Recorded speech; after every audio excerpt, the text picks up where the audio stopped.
नमस्ते दोस्तों, मेरे चैनल नॉलेज लिबरेट्स में आपका स्वागत है। जो ओसीडी पेशेंट्स होते हैं, मैंने देखा है कि ज़्यादातर अगर उनके साथ कुछ भी हो, अगर वो कोई भी चैलेंज फेस कर रहे हो, जैसे एग्ज़ाम दे रहे हो, यूपीएससी का एग्ज़ाम दे रहे हो, या जॉब में उनको कोई चैलेंज आ रहा है, काम बहुत ज़्यादा बढ़ गया है और वो कर नहीं पाते, तो वो सारा कुछ ब्लेम ओसीडी को दे देते हैं।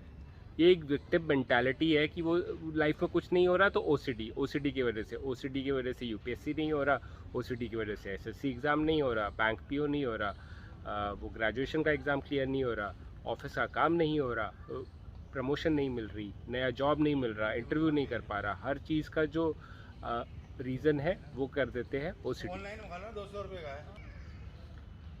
हर चीज़ ओसीडी को ब्लेम कर देते हैं कि ओसीडी की वजह से ये हो रहा है, ओसीडी की वजह से मैं कंसंट्रेट नहीं कर पा रहा हूँ। तो आपको एक ना बहुत ही इजी रीज़न मिल जाता है कुछ ना करने का, और सबकॉन्शियसली हम ना ट्राई करना छोड़ देते हैं। ये बहुत ही एक बड़ी चीज़ है, बड़ी प्रॉब्लम है ओसीडी पेशेंट्स के लिए। आपको एक थोड़ा पॉजिटिव बिलीफ रखना पड़ेगा।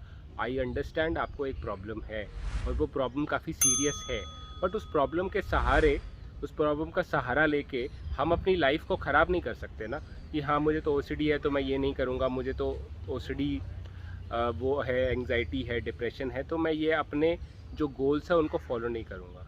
देखो, act therapy, acceptance and commitment therapy में भी आपने ये देखा है कि चाहे कितने भी आपको मेंटल हेल्थ इश्यूज़ है, आपको अपने जो गोल्स है, वैल्यूज़ है, उनको छोड़ना नहीं है, कमिट करना है अपने गोल्स और वैल्यूज़ को। फॉर एग्जांपल, अगर आपको यूपीएससी आप पढ़ाई कर रहे हो और आपको थॉट्स आ रहे हैं, हार्म ओसीडी के थॉट्स आ रहे हैं, दूसरे ओसीडी के थॉट्स आ रहे हैं, तो आपको एक्ट थेरेपी यूज़ करना है। उस टाइम पे अपने थॉट्स को जाने देना है, अपने इमोशंस को एक्सेप्ट करना है और अपने आप से ये समझाना है कि मेरी वैल्यूज़, मेरे गोल्स ये है कि मैं यूपीएससी क्लियर करूँ, मैं आईएएस बनूं। चाहे आईएएस आप जिस भी रीज़न के लिए बन रहे हैं, उसको आप याद दिलाओ उस टाइम पे जब आपको थॉट्स बहुत ज़्यादा आ रहे हैं, तो आप अपने आप को याद दिलाओ कि अच्छा, ये मेरी वैल्यू है, ये मेरा गोल है, I will strive for it, मैं पूरी ट्राई करूँगा। अगर आप हर चीज़ का जो रीज़न है, हर चीज़ में कि मैं ये नहीं कर पा रहा हूँ ओसीडी की वजह से, तो आप नहीं कर पाओगे कुछ अचीव। ज़्यादातर आपको अपने आप को विक्टिम मेंटालिटी से निकालना होगा। तो ये चीज़ बहुत ही इम्पॉर्टेंट हो जाती है ओसीडी पेशेंट्स के लिए। ओसीडी नहीं, एंग्जाइटी, डिप्रेशन, सारे तरह के जो मेंटल हेल्थ वो है, फिज़िकल हेल्थ के भी इश्यूज़ होते हैं। अगर किसी को, जैसे कई सारे होते हैं जो हैंडीकैप लोग होते हैं, वो लोग भी बिल्कुल घर पे बैठ जाते हैं विक्टिम मेंटालिटी के। पर कितने सारे जो हैंडीकैप लोग हैं, वो लाइफ में कितना उन्होंने अचीव किया है आगे जाके। तो ये आपके ऊपर है कि आप कैसे अपनी सिचुएशन को लेते हो। आप अपनी सिचुएशन से लड़ते हो या अपनी सिचुएशन से हार के घर बैठ जाते हो।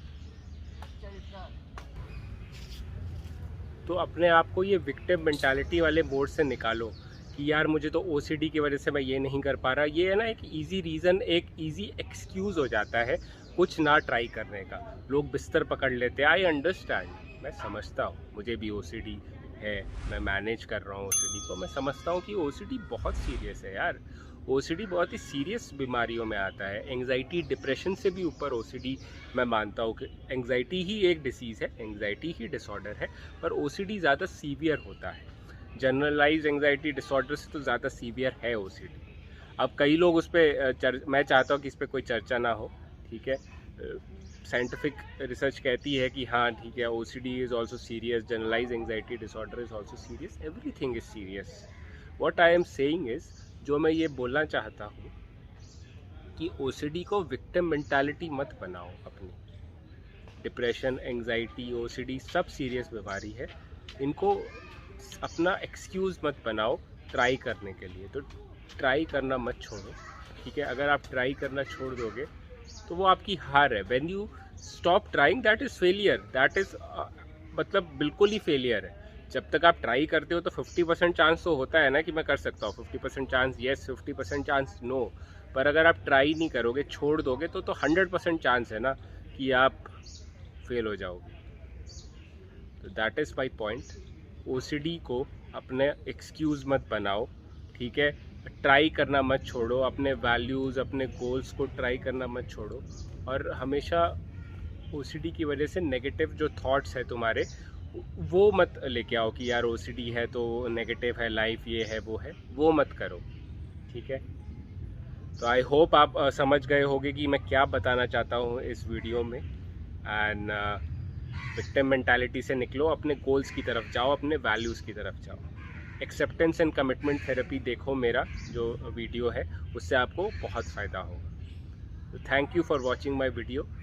एंड लाइफ में कोई भी इशू हो, कोई भी परेशानी हो तो घबराओ मत, हटो मत, डटे रहो, कीप फाइटिंग।